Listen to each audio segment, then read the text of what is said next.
On Mother's Day, my daughter spent $20,000 on another woman and handed me $5 worth of plastic like it meant the same thing. I didn't say that out loud, of course. I just smiled, the way I've been smiling my whole life. The kind of smile that keeps the peace even when something inside you quietly cracks. The restaurant was one of those upscale places downtown, the kind with white tablecloths, soft piano music, and menus without prices.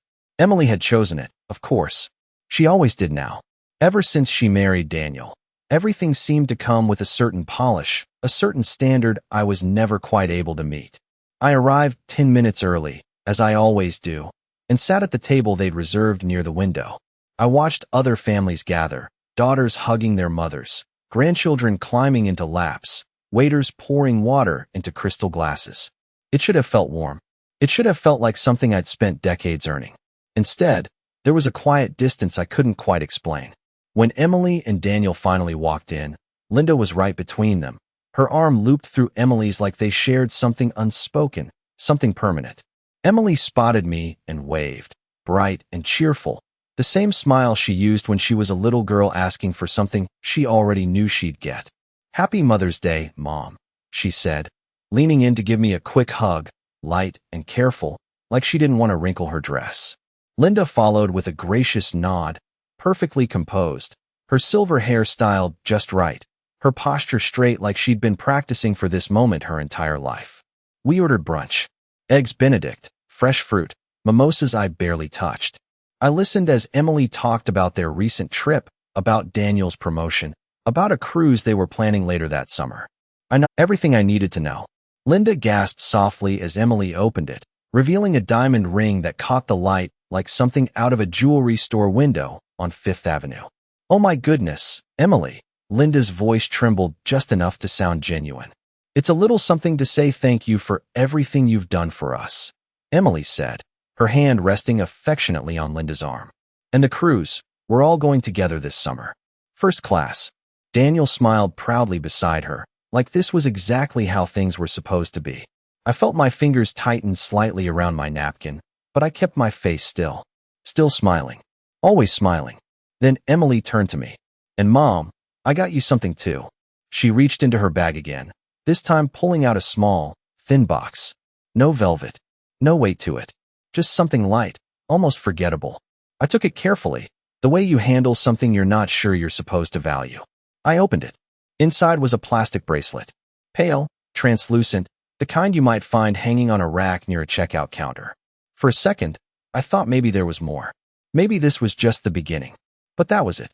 "It's simple," Emily said quickly, as if filling the silence. I thought it was cute.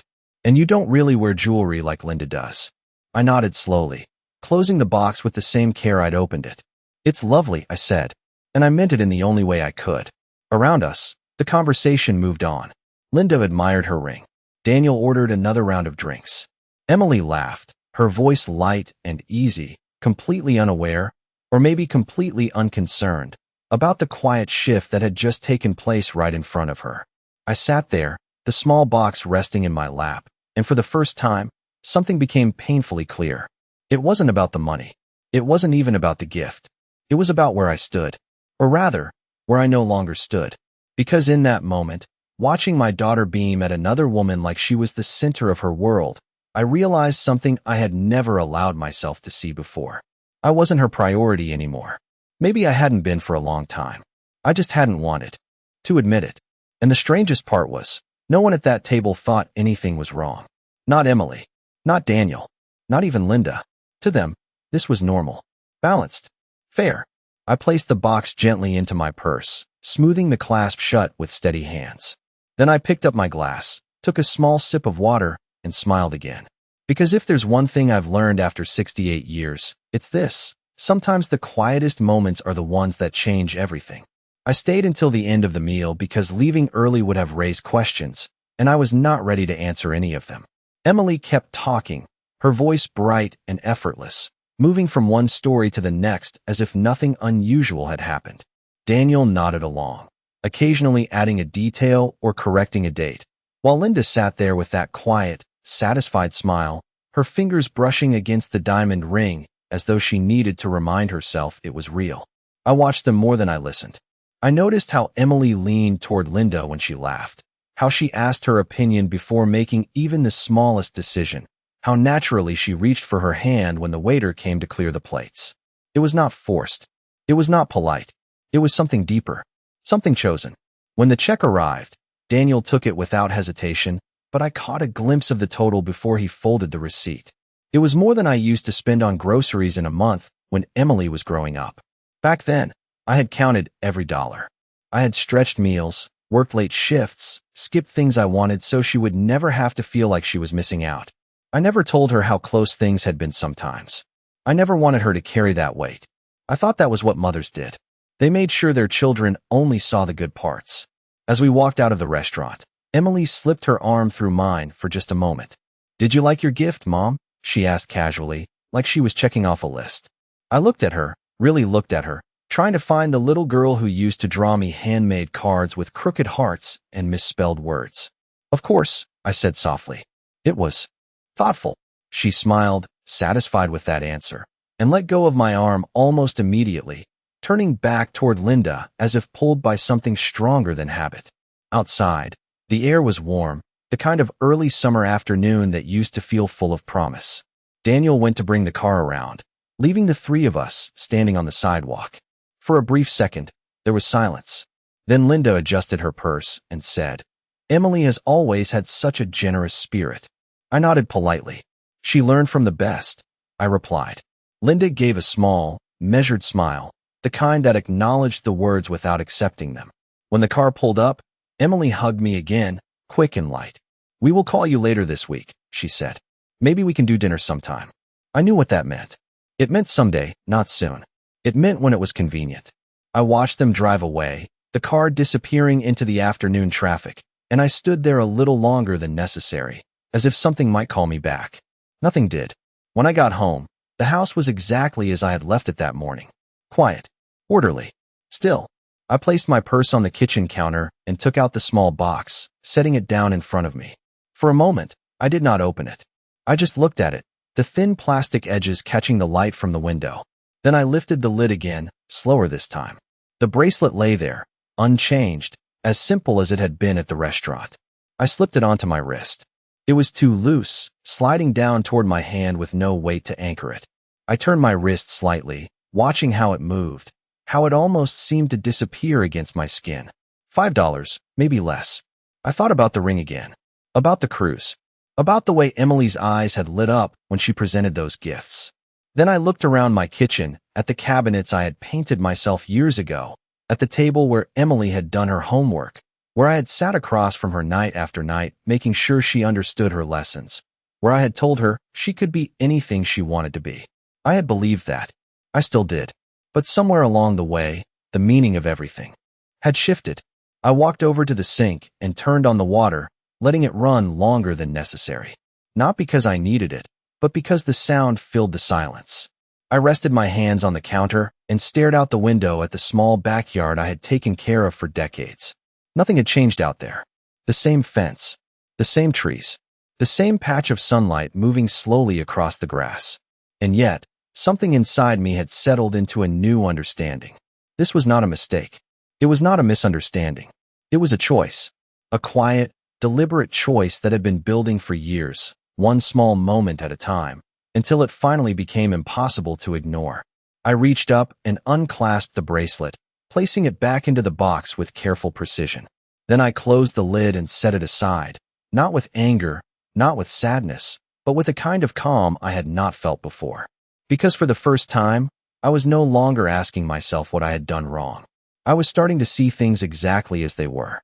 I did not sleep much that night, not because I was upset, but because my mind kept arranging things, quietly, carefully, like pieces of a puzzle I had been ignoring for far too long.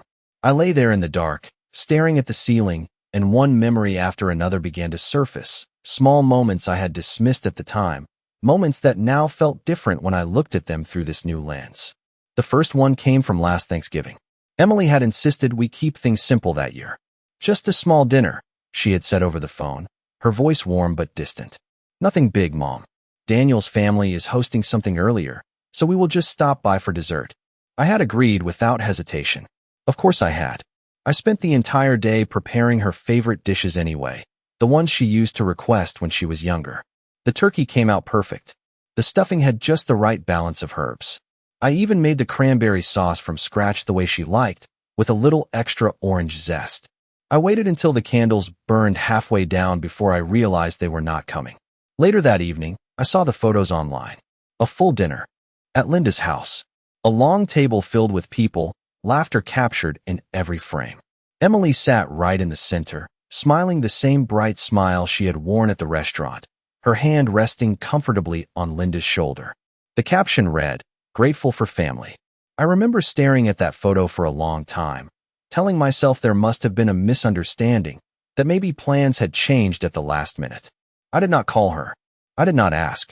I simply cleaned up the untouched plates and told myself it was not worth making an issue out of. Then there was Christmas. Emily had called 2 days before, apologizing softly. "We are going to split the day this year," she explained. "Morning with Daniel's family, evening with you." I had smiled into the phone, even though she could not see me, and said that sounded fair. I spent the afternoon wrapping gifts, arranging everything under the tree just the way I used to when she was a child. Evening came and went. No call. No message. When I finally reached out the next day, she sounded tired but cheerful. "Oh, Mom, it got so late at Linda's. You know how these things go." I told her I understood. I always understood. There were smaller things too. The missed phone calls that were never returned. The invitations that came at the last minute, as if I was an afterthought. The way she would say, "We already talked about it," when I had never been part of the conversation. Each moment on its own had seemed insignificant. Easy to excuse. Easy to overlook. But together, they formed something else entirely. A pattern I could no longer ignore. I sat up in bed and reached for my glasses on the nightstand, suddenly wide awake. The room was quiet, the kind of silence that makes every thought feel louder. I realized then that this had not started recently. It had been happening slowly, steadily, for years. Not in one big, obvious gesture, but in a series of small choices that added up to something undeniable. I thought about the way Emily used to call me every Sunday, without fail. The way she used to ask for advice, to share details about her life, to include me in decisions that mattered. That had changed too, though I could not pinpoint exactly when. At some point, those calls became shorter, then less frequent, then optional. I was no longer part of her routine. I was something she fit in when she had time. And yet, I had adjusted. I had told myself this was normal, that children grow up, that they build their own lives. I had accepted less without ever questioning why. I swung my legs over the side of the bed and stood up, walking slowly to the window. The street outside was empty, the faint glow of a street lamp casting long shadows across the pavement. Everything looked still, unchanged. But I knew better now. I rested my hand against the cool glass and took a slow breath. This was not about a bracelet. It was not about a single day or a single moment. It was about being gradually moved to the edge of a life I had once been at the center of. And the hardest part was not the distance itself. It was the realization that I had allowed it, that I had accepted every small step without asking where it was leading. I stood there for a long time, letting that thought settle. Not with regret, not with anger, just with clarity. Because once you see something clearly, you cannot unsee it. And once you understand your place in someone else's life, you have a choice. You can continue standing where you are, hoping things will change. Or you can quietly step back and decide what your place should be instead. I made coffee earlier than usual the next morning, not because I needed it, but because I needed something steady, something familiar to hold on to while everything else quietly shifted into place. The kitchen felt the same as it always had. The soft hum of the refrigerator, the faint ticking of the clock above the stove, the morning light stretching across the counter in slow, predictable lines.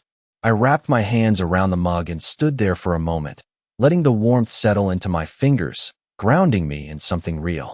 Then, almost without thinking, I walked to the small drawer beside the sink and pulled it open. Inside were years of small things I had kept without much thought. Receipts, folded notes, old photographs, warranty papers for appliances I no longer owned. I began to go through them slowly, one piece at a time, not searching for anything specific, just letting my hands move, letting my mind follow where it needed to go. That was when I found it. A faded receipt, folded twice, edges worn from time. I unfolded it carefully. Tuition payment. Emily Collins. $23,400. I remembered that day clearly. I had stood in line at the registrar's office, my heart pounding, my hands slightly trembling as I handed over the check. It had taken me years to save that amount. Extra shifts, weekends, saying no to things I wanted so she would never have to say no to her future. I had never told her how much it had cost me. I had just smiled when she hugged me and said, "Thank you, Mom. I will make you proud." I placed the receipt on the counter and reached back into the drawer. There were more. Smaller amounts. Books. Rent during her last semester when she lost her part-time job. A car repair when she could not afford it. Each piece of paper told a quiet story I had never felt the need to share. I had not kept track out of expectation. I had kept them because that is what you do when you are responsible for someone else's life. You keep things organized. You make sure nothing slips through the cracks. I lined the receipts up on the counter without realizing I was doing it, arranging them in a neat row as if order could somehow make sense of everything I was feeling. Then I heard her voice again, clear as if she were standing right behind me. "Linda helped us more than you ever did."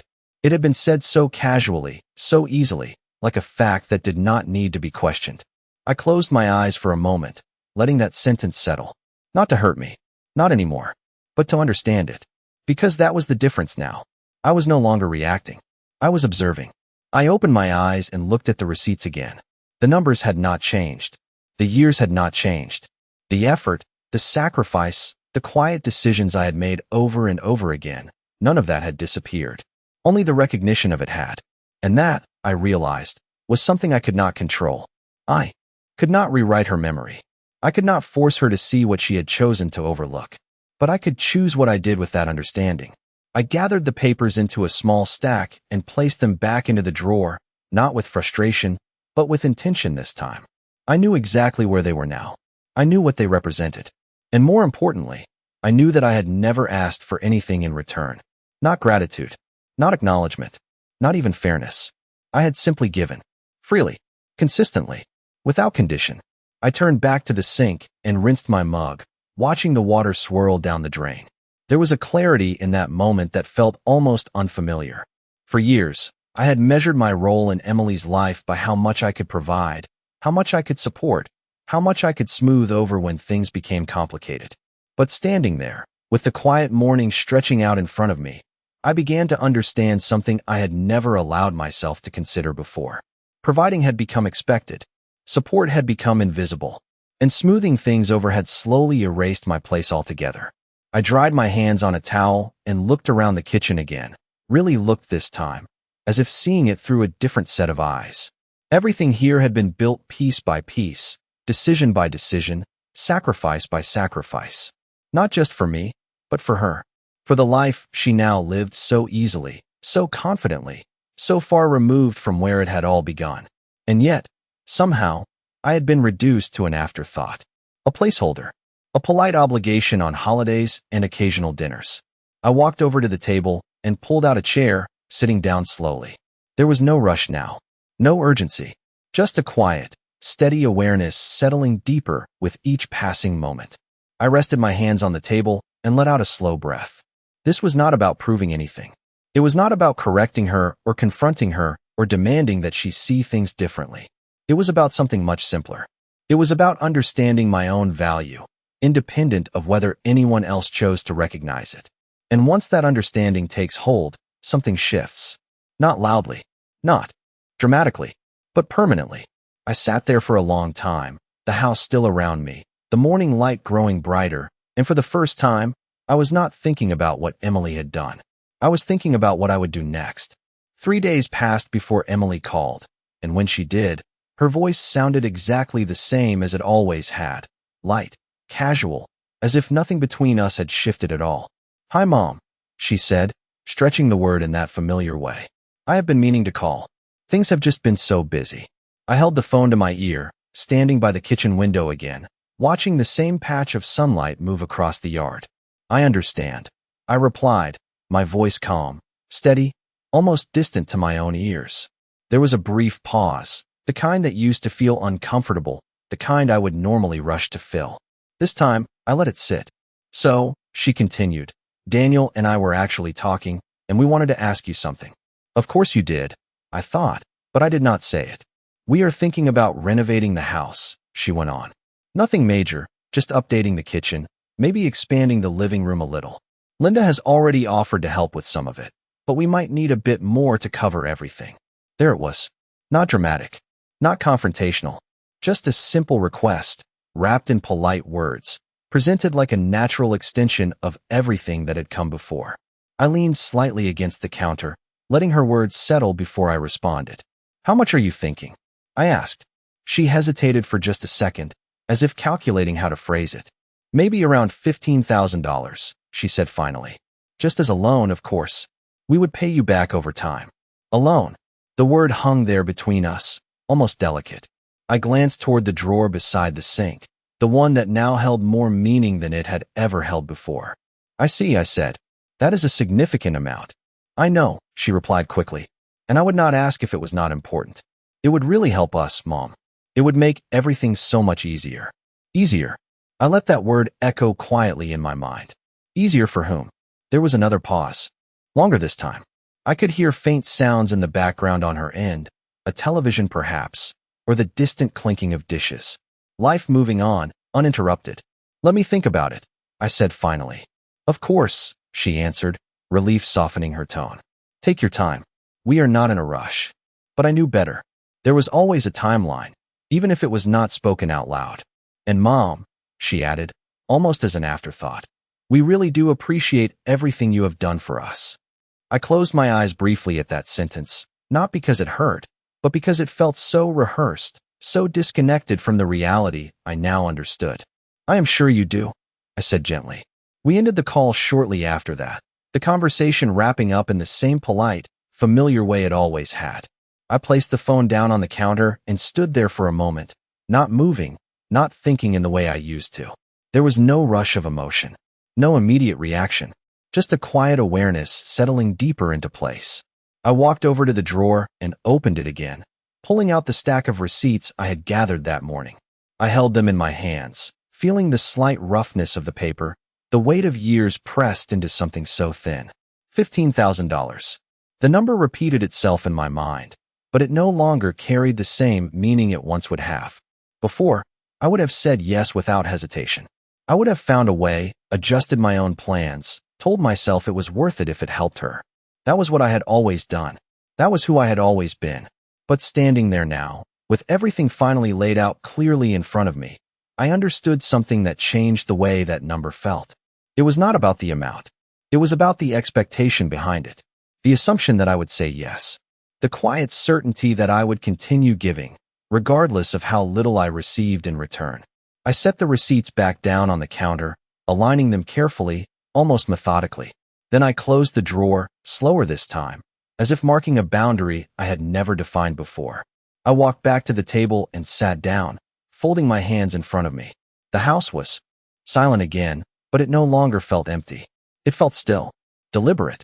I thought about Emily, about the way she had asked, about the ease in her voice, the absence of hesitation. I thought about Linda, about the ring, the cruise, the effortless way she had been placed at the center of everything. And then I thought about myself, not as I had been, but as I was now, sitting in this quiet room, fully aware of my place, fully aware of my choices. For the first time, the answer was not automatic. It was not driven by habit or obligation or the quiet hope that things might change. It was something else entirely, something measured, something intentional. I reached for my phone again, not to call her back, not yet, but simply to hold it, to feel the weight of what would come next. Because whatever I chose to say, I knew one thing for certain. It would not be the same answer I had given my whole life.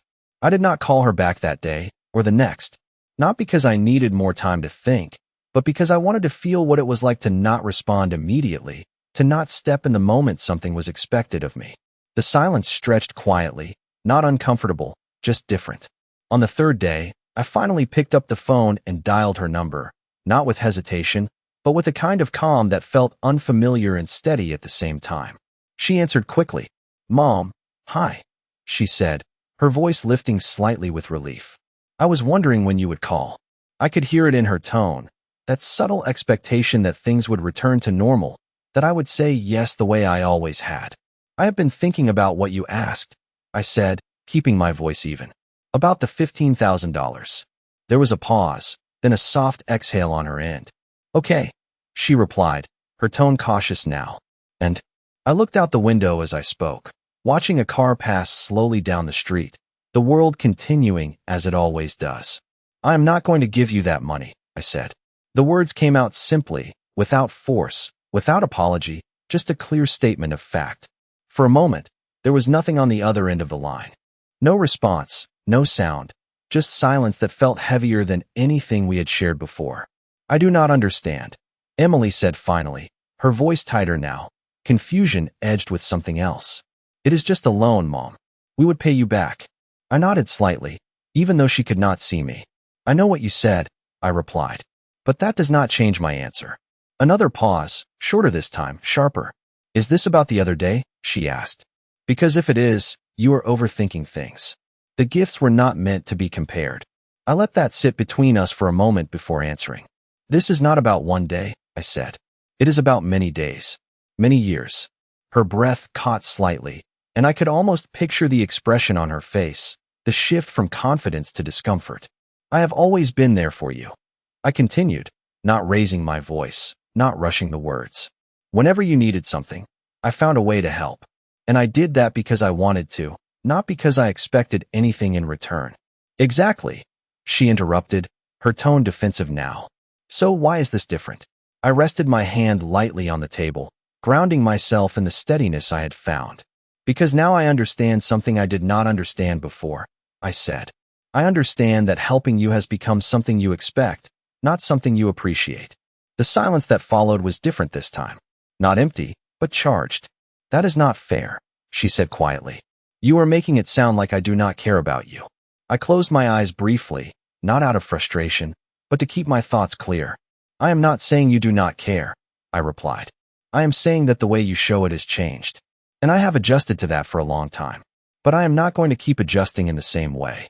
She let out a slow breath, and I could hear the shift in her voice, the frustration rising just beneath the surface. So you are just going to say no? She said. After everything? I opened my eyes and looked at the table in front of me, at the place where my hands rested calmly. Yes, I said. I am saying no. There was a sharp inhale on the other end, followed by a silence that stretched longer than before. Then, more quietly, almost uncertainly, she asked, what changed? I thought about that for a moment, not because I did not have an answer, but because I wanted to say it clearly. Nothing changed overnight, I said. I just started paying attention. That was the truth of it. Not anger, not resentment, just awareness. She did not respond right away, and for the first time, I did not feel the need to fill the space. I let her sit with it. I let myself sit with it. Because this moment, as simple as it seemed, was something entirely new. It was not about denying her. It was about choosing myself. And once that choice is made, even quietly, even without drama, it changes the direction of everything that comes after. She did not call me back after that conversation, and for the first time, I did not reach out to fill the silence. Days passed, then a full week, and the absence of her voice should have felt heavy, but it did not. It felt quiet in a way that allowed me to hear myself more clearly. I moved through my routine as I always had, making breakfast, tending to the house, stepping outside in the afternoons to check on the small garden I had kept alive for years. But something inside me had shifted in a way that changed how everything felt. I was no longer waiting for the phone to ring. I was no longer anticipating the next request, the next small moment where I would be expected to step in without question. The rhythm of my days belonged entirely to me again, and I realized how long it had been since that was true. One afternoon, while I was sorting through a stack of old mail at the dining table, my phone finally rang. I glanced at the screen and saw Daniel's name. That was new. He rarely called me directly. I let it ring twice before answering, not out of hesitation, but because I no longer felt the need to respond immediately. Hello, Daniel, I said, my tone calm and even. Hi, he replied, his voice polite but strained. I hope I am not catching you at a bad time. No, I said simply. I was just at home. There was a brief pause, and I could sense he was choosing his words carefully. Emily told me about your conversation. He began. About the loan. I waited, giving him the space to continue. She is a little upset, he added. She feels like this came out of nowhere. I folded my hands on the table, looking down at the neat stack of envelopes in front of me. It did not come out of nowhere, I said quietly. It has been there for a long time. Another pause followed, longer this time. I think she just assumed, he started, then stopped, as if realizing the sentence did not need to be finished. Yes, I said. She assumed I would say yes. There was no accusation in my voice, no edge, just a statement that settled into the space between us. We are not trying to take advantage of you, Daniel said after a moment, his tone more direct now. We just thought family helps each other. I nodded slightly, even though he could not see me. Family does help each other, I replied. But help is not something that should only move in one direction. He did not respond right away, and I could hear a faint shift in the background, perhaps him moving to a quieter place. I think Emily feels like you are pulling away, he said finally. I considered that for a moment, the way he phrased it, as if distance had appeared suddenly, without cause. I am not pulling away, I said. I am just not stepping forward the way I used to. The distinction mattered, even if he did not fully understand it.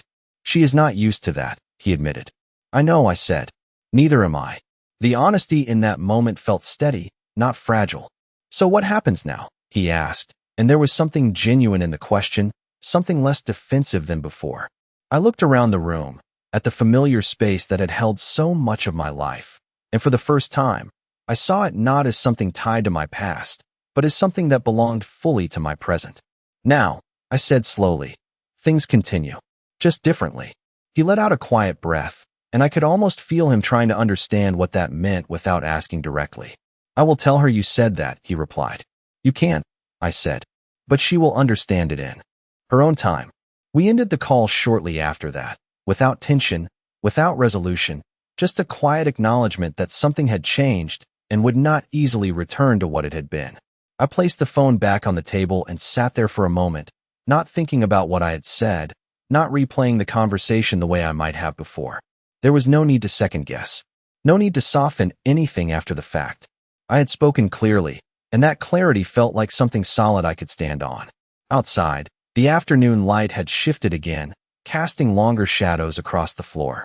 I watched them move slowly, the passage of time visible in a way that felt almost comforting. Because time, I realized, does not rush to correct what we avoid. It simply waits until we are ready to see things as they are. And once you do, once you truly see it, there is no returning to the version of yourself that accepted less without question. A few days later, Emily called again, but this time her voice was different.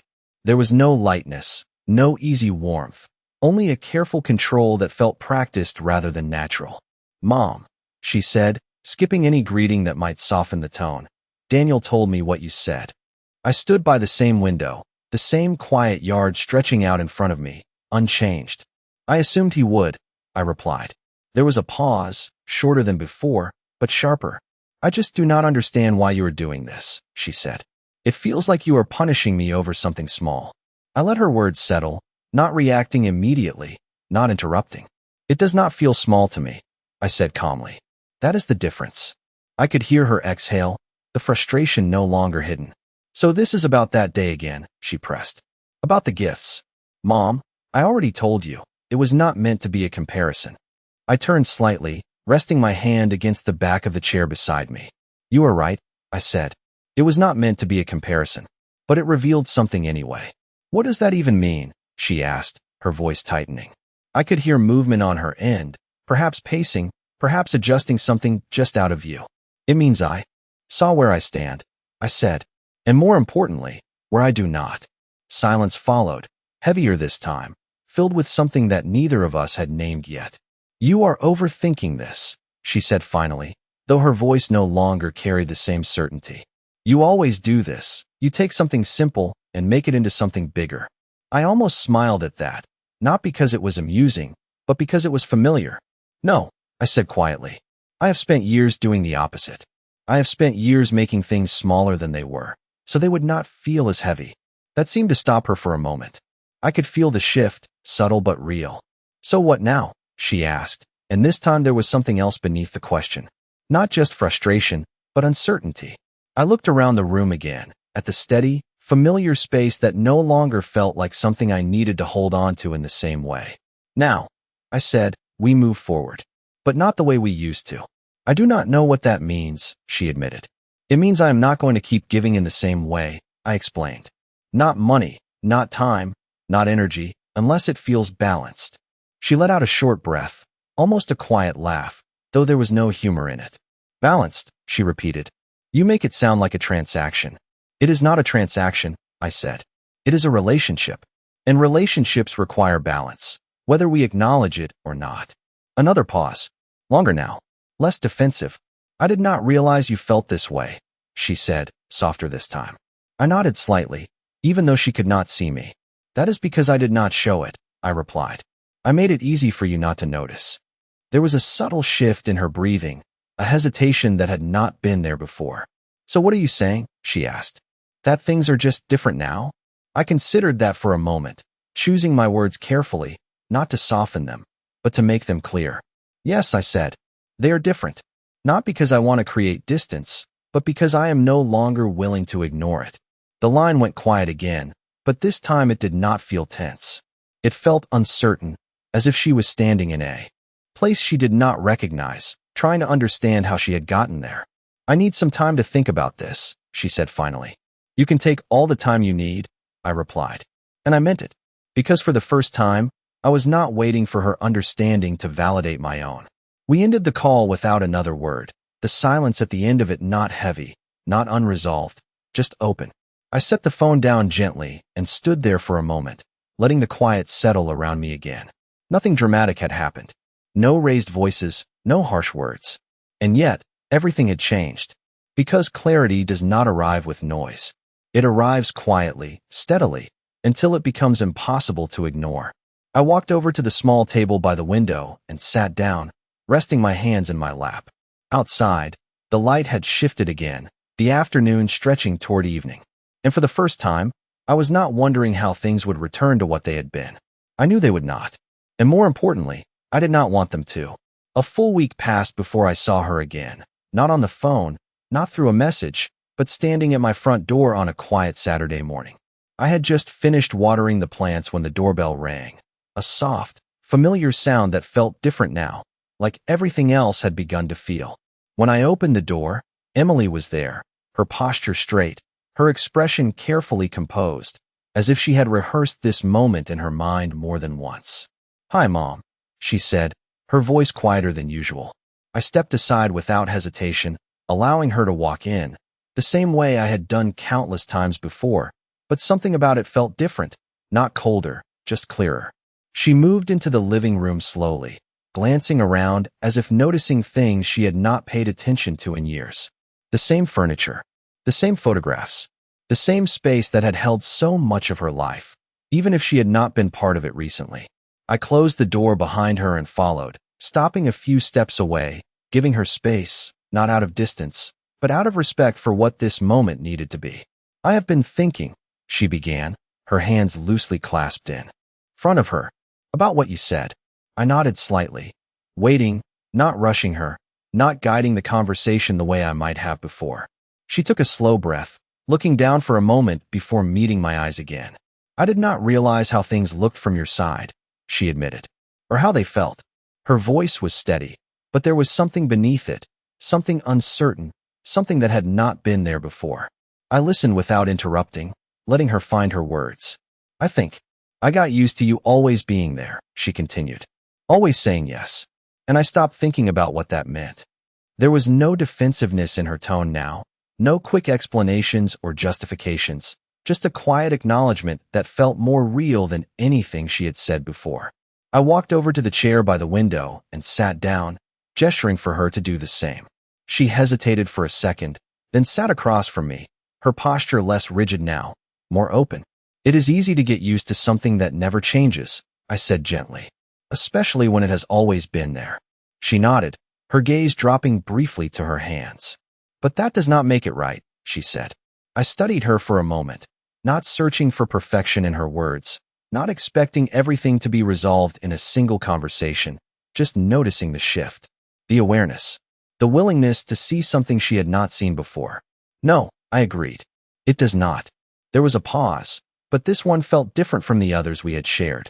Not tense, not uncertain, just quiet.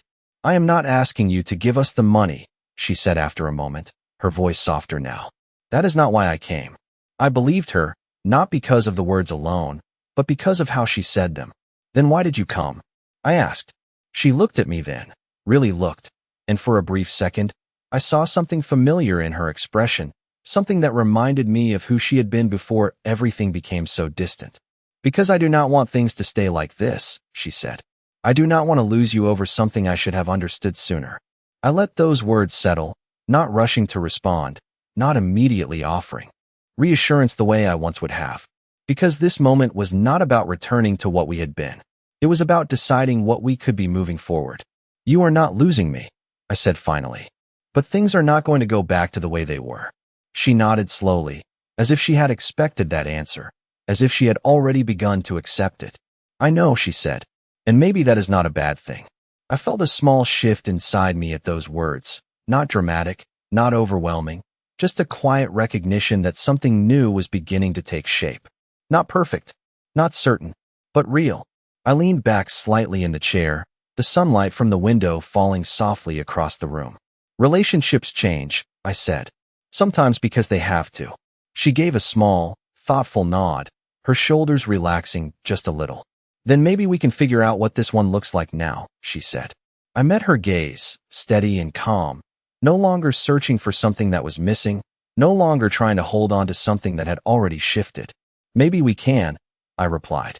And for the first time in a long while, that possibility did not feel like something fragile. It felt like something chosen, something intentional, something that did not rely on who I had been before, but on who I had decided to be now.